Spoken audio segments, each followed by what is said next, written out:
I'm Bridget Carter, 38, and I'd spent weeks planning this night at a swanky Boston restaurant, hoping to finally earn a nod of respect. I'd made it big in tech, built an app that sold for millions, yet my family never saw me as enough.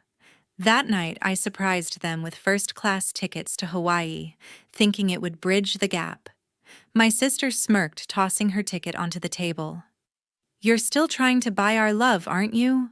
she said, her voice dripping with scorn. My dad leaned back, chuckling. "No one here actually likes you," he added loud enough for nearby tables to turn.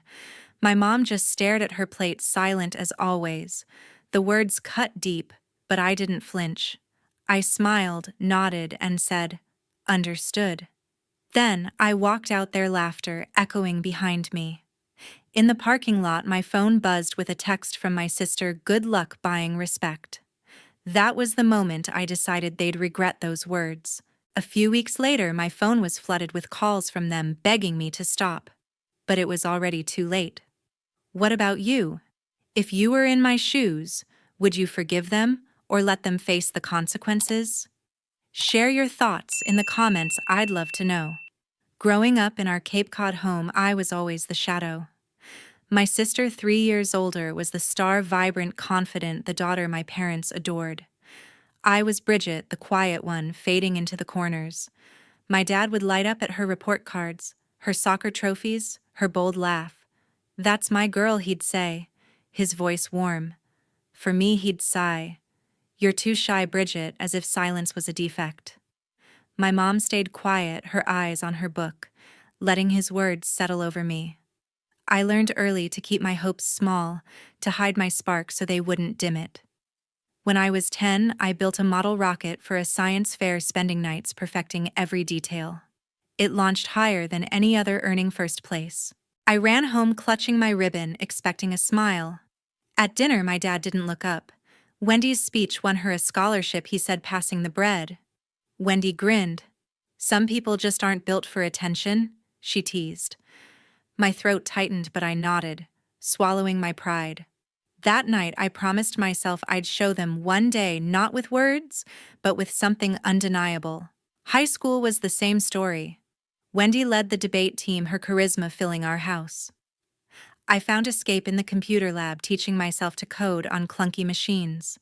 My dad called it messing around, said it wouldn't lead anywhere. My mom asked if I was keeping up my grades. I coded anyway, late into the night, building apps, calendars, to-do lists that felt like my own world. By college, I was selling small apps, earning enough to pay my tuition. Wendy studied marketing, a real path, my dad said, clapping her back.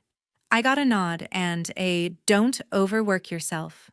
At 23, I launched my first big app, a task manager that exploded online. A tech giant bought it for $8 million. I called home, my voice shaky with excitement, hoping they'd finally see me. "That's nice," my dad said, then pivoted to Wendy's new role at a top ad firm. My mom mailed a card, no signature. Wendy didn't bother replying. I thought the money would shift their view, make them notice the woman I'd become. It didn't. They still saw the shy girl, not the one who'd built an empire from nothing. I moved to Boston, founded a tech startup, and launched another app, a productivity tool downloaded by millions. My name appeared in industry articles, and I spoke at tech summits. Strangers admired my work, but my family never asked about it. At Christmas dinners in Cape Cod, my dad quizzed Wendy about her ad campaigns, her corner office. My mom nodded, refilling glasses. I sat there, my achievements buried under their chatter. Once I mentioned a national tech award. Wendy laughed. "What for geek stuff?" My dad chuckled, and my mom looked away. I stopped trying to share. The years stacked up, and so did their slights. Every visit home was a reminder Wendy's life was the spotlight, mine an afterthought. Each milestone a new app, a million users was a quiet defiance against their doubts. But deep down, I still craved their approval, a sign they saw me. That's why I planned that grand gesture, those first-class tickets to Hawaii. I thought something big might finally make them look at me differently. That night at the Boston restaurant changed everything. I'd reserved a corner table at a harborside steakhouse, its velvet curtains and gleaming chandeliers setting a stage I thought would shift everything. For weeks, I'd poured my heart into planning this dinner, believing a grand gesture might finally win their respect. I'd spent $100,000 on first-class tickets to Hawaii, one for each of them nestled in embossed envelopes. I pictured my dad's rare nod of approval, maybe a, "You've made it, Bridget." I imagined Wendy's usual smirk softening my mom finally speaking up with pride. My hope was a fragile thread, but I clung to it. As the waiter set down plates of seared steak, I slid the envelopes across the table. "A surprise for you all?" I said, my voice steady despite the flutter in my chest. Wendy, always quick tore hers open, her eyes flicking over the ticket. Her lips curled into a sneer. "You're still trying to buy our love, aren't you?" she said, her voice sharp enough to cut through the room's soft jazz. She tossed the ticket onto her untouched bread plate, the paper crinkling loudly. My dad leaned back, his chuckle harsh and deliberate. "No one here actually likes you," he said, his words booming, drawing stares from a couple at the next table. A server paused mid-step, her tray wobbling. My mom twisted her napkin into a knot, her eyes fixed on it, not a single word in my defense. Her silence stung worse than their mockery, a knife twisting in my gut. I sat there, my hands trembling under the table, my face burning. Their words weren't new, but in that moment they felt heavier, sharper, like every slight from my childhood had crashed into this one night. I'd spent years building a tech empire, hoping they'd see me. I'd poured my heart into this dinner, into those tickets, thinking it might bridge the gap. Wendy's sneer grew wider, her fork tapping the table as she waited for my reaction. My dad sipped his wine, his eyes glinting with amusement as if my pain was a game. My mom's silence screamed louder than their words. Her refusal to meet my gaze, a betrayal I couldn't unsee. The room felt suffocating, the clink of glasses and murmurs of other diners fading into a dull roar. I forced a smile, my lips tight. "Understood," I said, my voice calm but cold as ice. I stood my chair, scraping the polished floor, the sound cutting through their laughter. Every eye in the room seemed to follow me as I walked out, my heels clicking against the hardwood, the harbor's salty breeze hitting my face outside. I didn't look back. I'd spent my life chasing their approval, bending over backward to prove I was enough. That night, something snapped. I wasn't the quiet girl they could dismiss anymore. I was done. The next morning, I sat in my Boston condo, the skyline glittering through the window, and made the call I'd been planning since I walked out of that restaurant. My lawyer answered on the first ring. "Sell the Cape Cod house." I told him, my voice steady. "Start tonight." It was my inheritance from my grandfather, the only thing I fully controlled. By morning, a developer had offered $2 million cash, no questions. The deal was sealed. The locks changed, and I felt a weight lift for the first time in years. 3 days later, my dad called, his voice shaking with rage. "What the hell did you do, Bridget?" he shouted. "That house was our family's legacy, and you sold it like a selfish brat." I held the phone away, his words echoing the same dismissal I'd heard all my life. I didn't respond, just hung up. Wendy's text came next, her words dripping with venom. "You betrayed the family, selling Grandpa's house like that." I deleted it without replying. They thought they could guilt me into backing down, but I was done being their punching bag. The next morning, my mom showed up at my door, her coat buttoned tightly against the autumn chill. She sat on my couch, clutching her purse, her eyes avoiding mine. "We're hurt, Bridget," she said softly. "Why didn't you talk to us first?" Her voice was gentle, but there was no apology, no acknowledgement of the years she'd let me drown in their neglect. I waited for something more, a hint of regret, but she just sighed and left. Her visit stung, not because she came, but because she still wouldn't stand up for me. I needed someone who saw me, so I turned to my boyfriend Eric, a tech colleague who'd always understood my drive. We met at a quiet cafe near my office, the hum of espresso machines filling the silence. I told him everything: the dinner, the tickets, the way my family tore me down.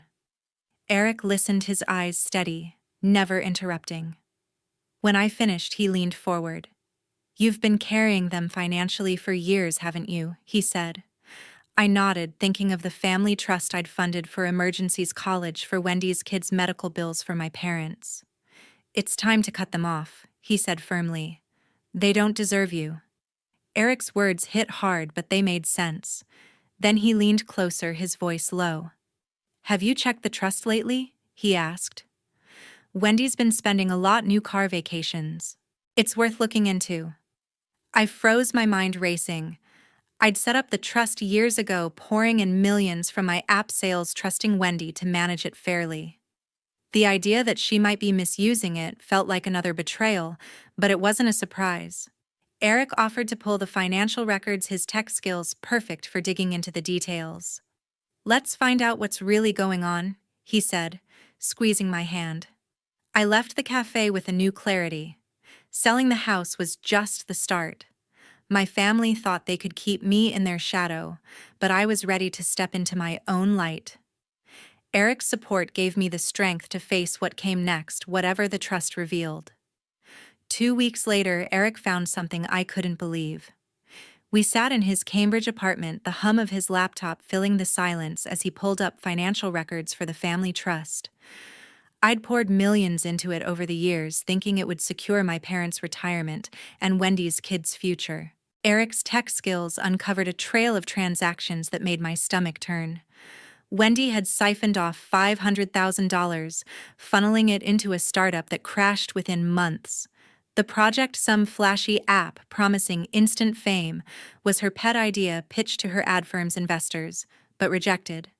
She'd used my money to fund her gamble, leaving the trust nearly drained. I stared at the screen, my hands clenched. "She didn't even ask," I whispered. Eric nodded, his jaw tight. "She thought you'd never notice?" he said. The betrayal stung, but it wasn't a surprise. Wendy had always acted entitled, as if my success was hers to claim. I'd trusted her to manage the trust, believing her marketing background meant she knew better. Now I saw her for what she was, an opportunist who'd exploited my generosity. I made a decision on the spot.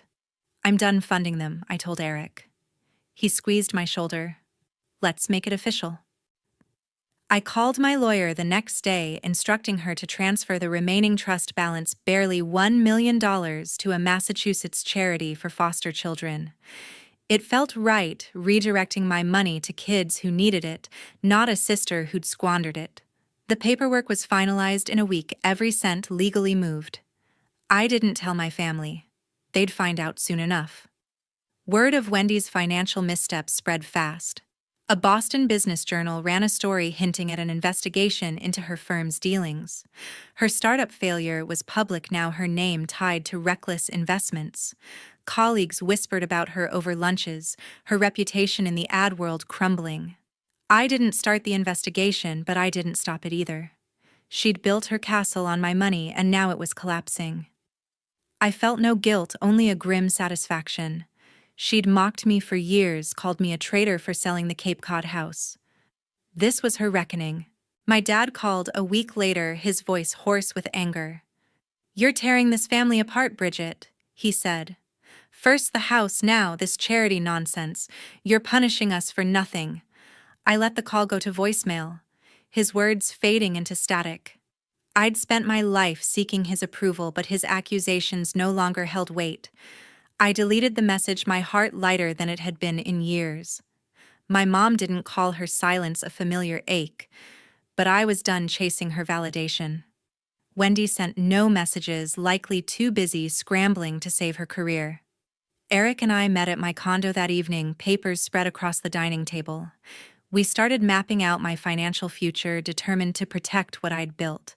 My apps had generated $8 million over the years, but I'd been careless, letting family obligations drain me. Eric suggested a new trust, one I'd control entirely, with no access for Wendy or my parents. "Lock it down," he said, his pen circling figures. "Offshore accounts, private investments, keep it out of their reach." I nodded, his pragmatism grounding me. We spent hours brainstorming, sketching out plans to diversify my assets' real estate in Boston tech stocks, a small venture fund for local startups. Each step felt like reclaiming a piece of myself. I wasn't just cutting ties with my family, I was building a fortress around my future. Eric's support was unwavering, his belief in me a stark contrast to the family who'd dismissed me. As we worked, I realized I'd spent years proving my worth to the wrong people. The trust transfer, Wendy's downfall, my dad's futile rage, it all confirmed what I'd known since that dinner. I didn't need their approval. I had my own. Fall brought more trouble than I expected. My dad hired a lawyer to sue me over the Cape Cod house, claiming I'd stolen a family asset. The lawsuit landed on my desk in a thick envelope accusing me of breaching some vague familial duty. I wasn't worried. My grandfather's will, ironclad and notarized, named me as the sole owner. I met my lawyer in her downtown Boston office, the city's skyline sharp against the crisp autumn sky. She flipped through the documents, her pen tapping. "This is baseless," she said. "The house was yours to sell." The case dragged on for weeks, but the judge dismissed it in a single hearing. My dad's lawyer had no evidence, just bluster. I walked out of the courthouse, the weight of their desperation lifting with each step. Then came Wendy's next move. I was scrolling through my phone one evening when I saw her post on a public Boston community page. "Bridget Carter, the greedy sister who sold our family's legacy for profit," it read, painting me as a con artist who'd swindled our inheritance for personal gain. She'd tagged mutual acquaintances, ensuring the post spread like wildfire. By morning, cousins I hadn't spoken to in years sent hesitant messages asking if it was true. Aunts and uncles stopped calling altogether, their silence louder than Wendy's lies. The accusations stung, each word a reminder of the family I'd tried to please for decades. But I didn't respond. I'd learned long ago that fighting her noise with mine would only fuel her fire. The financial investigation into Wendy, already underway, gained traction. Eric's contacts in the tech world had tipped off a local auditor who dug deeper into the family trust's records. They found more than the $500,000 Wendy had funneled into her failed startup. She'd also diverted funds to cover personal expenses, luxury handbags, a leased BMW, even a vacation home rental in Nantucket. The evidence was damning, and a formal inquiry was launched by the state's Financial Oversight Board. Articles in Boston's business blogs began naming her, questioning her ethics. Her ad firm issued a statement distancing itself, and whispers of her resignation circulated. Wendy's carefully curated image as a savvy businesswoman was unraveling, and I didn't lift a finger to stop it. The extended family started asking questions. My cousin Laura called, her voice uneasy. "Is it true about Wendy's spending?" she asked. I kept my answers short, letting the truth speak for itself. Soon, aunts, uncles, and distant relatives began eyeing my dad and Wendy with suspicion. Family gatherings, once dominated by their charm, grew tense. My mom stayed silent as always, but I heard from Laura that she'd stopped defending Wendy at reunions. The family's unity, fragile to begin with, cracked under the weight of Wendy's deceit. I felt no satisfaction, only a dull ache for the bonds I'd once hoped to mend. The pain of Wendy's lies lingered, but I refused to engage. I met Eric at a harborside cafe, the water glinting under the late September sun. "She wants you to fight back," he said, stirring his coffee. "Don't give her the stage." His advice grounded me as always. Instead of posting rebuttals or calling cousins to explain, I focused on my next steps. My tech company was thriving, new contracts pouring in, and I'd started a foundation to fund STEM education for local kids. Wendy's rumors couldn't touch that. I was building something real, something mine. As we left the cafe, I felt lighter, the noise of her accusations fading against the strength I'd found within myself. One winter evening, an email changed my perspective. It came from my grandfather William's lawyer, a name I hadn't heard since settling his estate years ago. Attached was a scanned letter written in his familiar, slanted handwriting dated weeks before his death. "Bridget," it began. You've always had a fire in you. Don't let anyone dim it. Live for your values, not their expectations. He wrote of his pride in my drive, my independence, things my family never acknowledged. He urged me to carve my own path, to let go of those who couldn't see my worth. I sat at my desk, snow falling softly outside my Boston condo, tears blurring the words. William had seen me when no one else did. His words felt like a hand reaching through time, steadying me. Wendy's world was collapsing. The financial investigation, now public, exposed her misuse of over $500,000 from the family trust. Her failed startup was just the start. Auditors found payments for personal luxuries, from designer clothes to a yacht rental for a client party. Her ad firm dropped her, and major clients canceled contracts, citing breached trust. A local news outlet ran a story on her downfall, linking her false social media claims about me to her financial misconduct. Her reputation in Boston's business scene, once her pride, lay in ruins. I didn't reach out. She'd built her empire on lies, and I watched it crumble from afar, feeling neither joy nor regret, only closure. My parents faced their own reckoning. The failed lawsuit over the Cape Cod house cost them thousands in legal fees, draining their savings. My dad's insistence on the suit, fueled by pride, backfired when cousins and aunts learned of his and Wendy's attempts to undermine me. Family gatherings grew cold toward them, relatives whispering about their greed. My mom, always silent, lost the respect of her siblings, who saw her inaction as complicity. Their social standing, once a source of pride, faded as the extended family rallied around the truth. I heard from a cousin that they'd taken out a loan to cover expenses, their lifestyle no longer sustainable. I felt a pang of sadness, but it passed. Their choices weren't mine to carry. I'd started therapy that fall, meeting weekly with a counselor in a cozy Back Bay office. At first, I went to process the pain of Wendy's betrayal and my parents' rejection. But over time, I unraveled deeper truths. I'd spent decades chasing their approval, tying my worth to their validation. Session by session, I saw how their dismissal reflected their own flaws, not mine. My therapist's words stuck with me. You don't need their light to shine. I began to let go, not of them, but of the need to prove myself to them. My $8 million in assets, my tech empire, my foundation for kids. They were mine, built without their praise. William's letter sealed that truth. One snowy evening, Eric took me to a small cafe in the North End, its windows glowing with string lights. We'd spent months planning my financial future, securing my wealth in untouchable trusts and investments. That night felt different, though. He was quieter, his hand fidgeting in his pocket. As we sat by the window, snowflakes dancing outside, he slid a small box across the table. Bridget, he said, his voice soft but steady. You're my home. Will you marry me? My heart raced, not from fear, but from a joy I hadn't known I could feel. I said yes, my voice breaking, and he slipped a simple diamond ring onto my finger. The cafe's patrons clapped, their smiles warm, a stark contrast to the coldness of my family's dinner table. For the first time, I felt truly seen, not for my achievements, but for who I was. That moment marked a new beginning. William's words echoed in my mind as I looked at Eric, his eyes bright with love.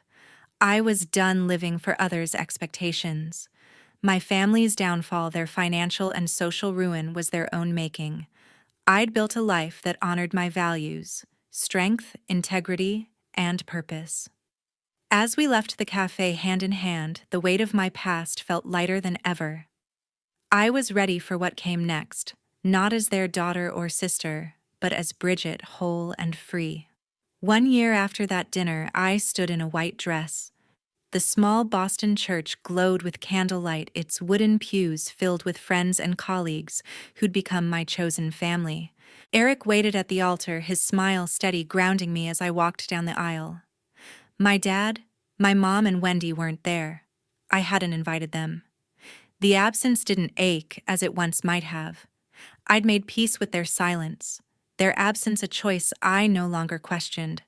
The ceremony was simple, filled with laughter and vows that felt like promises to myself as much as to Eric. As we exchanged rings, I felt a quiet strength, a certainty that this was where I belonged. My parents had faded from my life. I heard through a cousin that my dad and mom were struggling, their finances crumbling under the weight of loans taken to cover the failed lawsuit.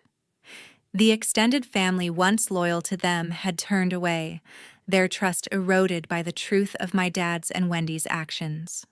Holiday gatherings no longer included them, relatives choosing distance over drama. I didn't reach out. Their world built on pride and control had collapsed, and I no longer felt the need to fix it. My mom's silence, once a wound, was now just a fact, like the winter chill outside the church. Wendy's fall was complete. The legal fallout from her financial misconduct led to a formal charge of embezzlement tied to the $500,000 she'd misused from the family trust. Her firm's collapse left her without clients, her name blacklisted in Boston's business circles. A court ordered her to repay what she could, but her savings were gone, spent on failed ventures and lavish purchases. She tried to rebuild her image with public apologies, but the damage was done. Her lies about me, exposed as desperation, only deepened her isolation. I read about her in a news brief, her face a ghost of the confident sister I'd once known. I felt no urge to confront her. Her consequences were her own. I'd poured my energy into something new, a foundation named after my grandfather William, dedicated to helping young women in Massachusetts launch tech startups. The William Carter Fund had already awarded $1 million in grants supporting coders and entrepreneurs who reminded me of my younger self. At the foundation's first gala, held in a Boston hotel ballroom, I watched a 20-year-old pitch her app to investors, her eyes bright with ambition. I saw William's legacy in her, not in the house I'd sold or the family I'd left behind. The work filled me with purpose, a reminder that my worth wasn't tied to those who'd dismissed me. Through it all, I'd learned a truth that changed everything. Self-respect is living for yourself, not for anyone's approval. My family's rejection, their accusations, their lies, they were mirrors of their own failures, not mine. I'd spent years trying to prove I was enough, but I didn't need their validation to know it. My success, my company, my foundation, my marriage was mine, built on my terms. Therapy had helped me see that, and William's letter had sealed it. I carried that lesson with me, a quiet mantra that guided every step. Eric and I left the church hand in hand, stepping into the crisp evening air. Our new life stretched before us, free from the shadows of my past. I'd cut ties with my family completely, not out of anger but out of clarity. They'd chosen their path, and I'd chosen mine. As we drove to the reception, laughter filling the car, I felt whole. Happiness wasn't something I had to earn, it was something I'd found by choosing myself.